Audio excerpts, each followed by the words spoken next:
Hey guys, this is Brian with Ball Guy Sci. I make videos to help you if you are a parent, a teacher, or a student level up your technology skills so that you can kick some class. So today is a Google tool, kind of a hidden gem, that's going to help you be more productive in whatever it is that you're doing. So let's go ahead and jump right in.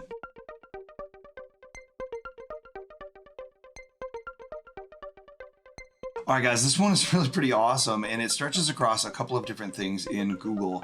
It's called the Explore button, tab, icon, whatever. But here's what it's going to allow you to do. If you're a teacher or a student, you can quickly grab information. It can be cited. You know that it's going to be free of copyright issues, and you can pop it into a presentation, a Word doc, or a couple other tools. So let me go ahead and show you right here. Okay, so I am in a blank Google Slides presentation, and what I'm going to do is go all the way down here to the bottom, and you see this little diamond box thing, and if you hover over it, it says Explore. And if you click on it, you actually get a bunch of different choices. Now, depending on which app you're in, you might get slightly different choices, but they're all pretty much the same. So I'm going to go ahead and type in here something that I'm working on in class, which right now is water quality. So maybe I want to type in just water, right? I'm looking to build something. So maybe if I am a student, I want to talk about, hey, what is it about the chemical compound? Well, it's giving me web resources. And if I look at them, I can go and just sort of scroll down through all this research. So if I need to do research on a topic and I'm a teacher teaching it for the first time or a student learning it, the Explore tab is going to really get me in quickly. The other thing is that every one of these things, when I click on them, it's going to embed them with the citation for where I got that from. So that's a really cool tool.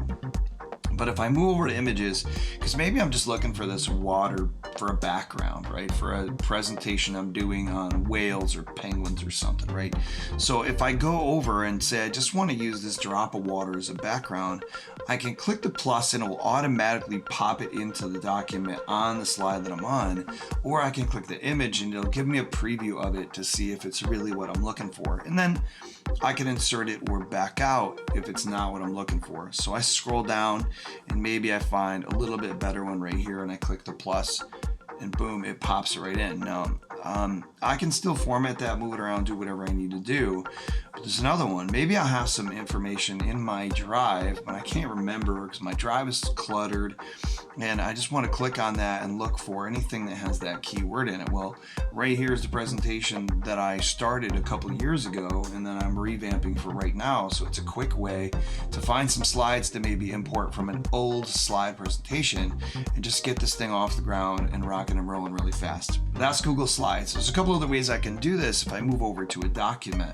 So now I'll go back to that like science report. If you're a student where you want kids to generate some real quick research for a project, they've got a blank Google Doc. Right there it is down at the bottom. You click on that Explore button and up it comes. So for example, it really doesn't matter. Narwhal, unicorn of the sea. Well, maybe kids are interested in narwhals. I don't know. And so there's information. There's the web. There's images, right? So I can add things to my presentation really fast. And I know that these are going to be images that are labeled for reuse in education. These things are not something that's going to get me brought and called under the carpet for copyright information, whether I'm a student or a teacher. These are fair use. These are in the public domain or just things that people have said, hey, go ahead and use them. And the same thing is true of Drive. If I happen to have done a project on the narwhal when I was in second grade and now I'm a senior and I'm going to turn that exact same, no, I'm kidding. But, you can find stuff in your Drive if you've been in a school district for a long period of time. But I'm not done yet. And that's my sounding sort of like an infomercial guy here. I love this one right here. So I actually did a tutorial on how to create custom graphics and drawings and diagrams and stuff in Google Drawings. And one particular one that I did that I actually use a lot is on the pH scale, particularly in this project about water quality. Well, I didn't have to do that. You might say, hey, Bri, it's not there, but that's what this little search button is for. So click help, search the menus, and now I'm going to go to the Explore, and lo and behold, there it is. Just go ahead and click it and it'll open it up. So now if I want to search for the pH scale to bring in to this drawing, it's actually going to be really, really easy to click on an image now and drag this in. This is like one of those things that I know a lot of teachers might have a tiny bit of heartburn over. And by the way, that's remedied with a base, according to is that, oh, well, kids can go just look up the answers. Exactly. So don't we want to teach kids to be resourceful and to be able to find quality images that are vetted, that are not going to get them in trouble with plagiarism or fair use? Don't we want kids to be resourceful? I mean, after all, every job that's going to be out there when they're all done with their educational career is actually more important for them to be resourceful and to find what they're looking for quickly rather than to be able to recall every shred of information from high school from their brain. So in this particular case, yeah, I know how to draw the pH scale. I understand how it works.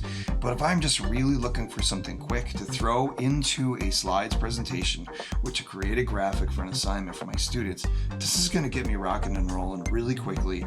And I'm not going to waste time. Real quick, the Explore tab, link, icon, button, tool thing, I don't know what it's called, but it's awesome. And I hope that was helpful. Hey, if you like this kind of thing, click that like button down below and subscribe. I noticed like 97 people who watch my videos are not subscribed, so I need you to go ahead and do that. It helps me out a lot.